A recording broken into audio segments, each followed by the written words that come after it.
And you can just look at it. Now to tonight's Prime Playlist Shuffle, where we sit down with artists who are transforming the music industry. It has been more than 25 years since Brandy and Monica topped the charts for 13 weeks with their double platinum track, The Boy Is Mine, a song that defined a generation and became a cultural phenomenon. Now the R&B legends are reuniting for the first time on tour. Let's take a look.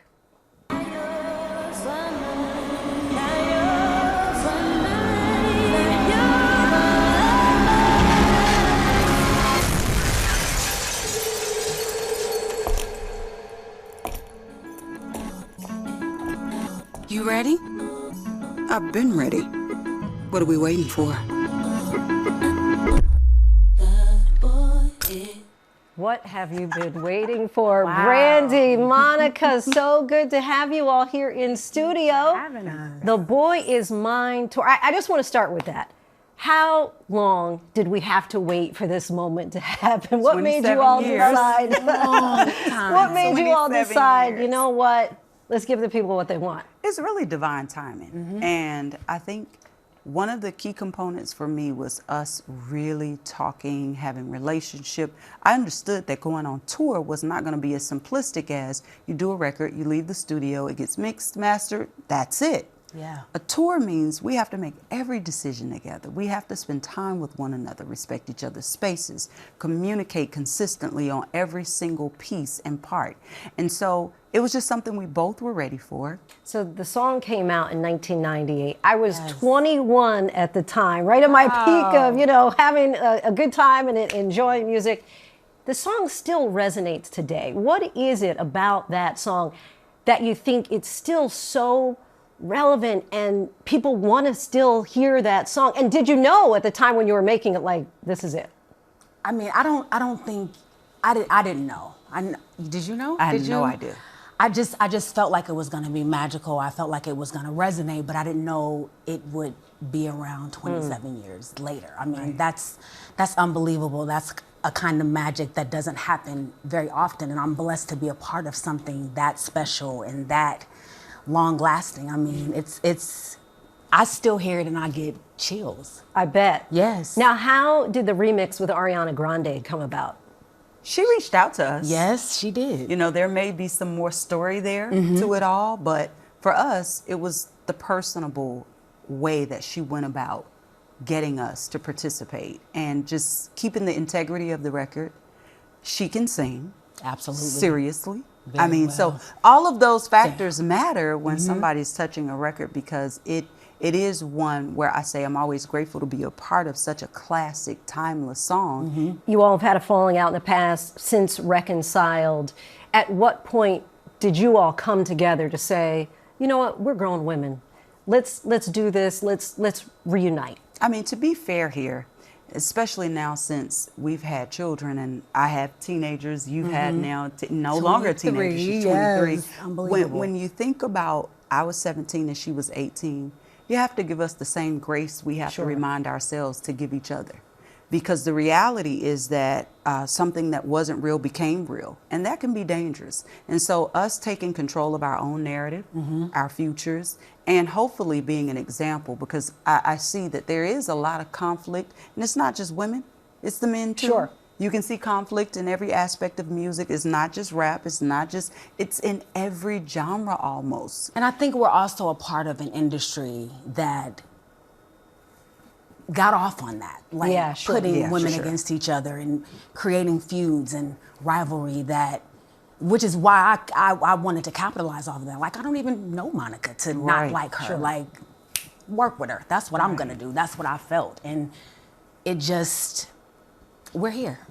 And it's unbelievable. And what's unbelievable to me is that you were just 14 when 30 years ago what was it, a triple platinum debut album, Miss Thang, that dropped? Yes. And curious just how that was for you really growing up, as both of you did. And I'm wondering if there are some similarities in just growing up in the spotlight. I mean, when I started working on that album, I was 12 years old. I was in a talent show. Yeah, I was in a talent show at Center Stage, and it was the day before my mom and Papa married. And so I really went to win this prize money. $1,000 sounded so huge. I mean, it is still huge, you know? So I went for that reason, but that's why I always talk about God's timing and Him aligning things, because that day changed my life. And then the record, just one of them days, that changed even more of my life. And then Miss Thing, by the time it dropped, I was 13. I think I turned 14. It dropped July 18th. I didn't turn 14 until October. So I've been working, providing, having to do what most adults find tiring for most of my life. And I think that it does push you to better understanding about who you are. Forces you to grow up fast too. It does, for sure. Yeah, it does. The responsibility and just trying to always be your best and always be on point. And I'm curious, because Brandy, you have a memoir that's coming out, and growing up so fast and in the limelight with a spotlight on you. What made you decide, you know, I'm going to write a book and tell even more, divulge even more of my life? Because I feel like I want to give my voice to my story. I just feel like I deserve that right. I have that right. And it's something very therapeutic about putting understanding and putting power into what you've been through, and to be able to come out on the other side and be proud of yourself. You're about to put some glass slippers back on. Yes, Descendants 5, yes. 2026. I'm really happy to be in that role. That role changed my life, and for Disney to call me back and to be a part of a franchise, it's amazing. And let's just go back to, let's see, in the mid-90s when you were first Cinderella, and how you really changed single-handedly the idea of what a princess looks like.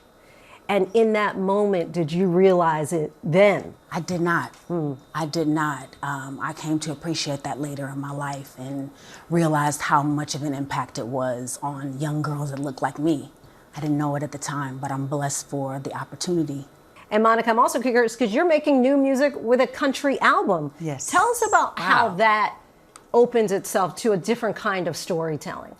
Open Roads was really my therapy. It was me. I stepped away from everything I knew. I went to Nashville with Brandy Carlisle, and it was live instrumentation and meeting people that didn't work after 7 p.m. because they went home to their families. Wow. Oh, wow. Something that oftentimes people would attempt to make me feel guilty for. I would take 2-3 years off completely and just be off the grid, focus solely on the 4 people that mean the most to me. Yeah, but you always come back. I come back. Come but back. in Nashville, it is a thing. Yeah. Family is a thing. I felt welcome there. Yeah. Yes, I felt so much love there. And it was like this rebirth of my love for what music really is.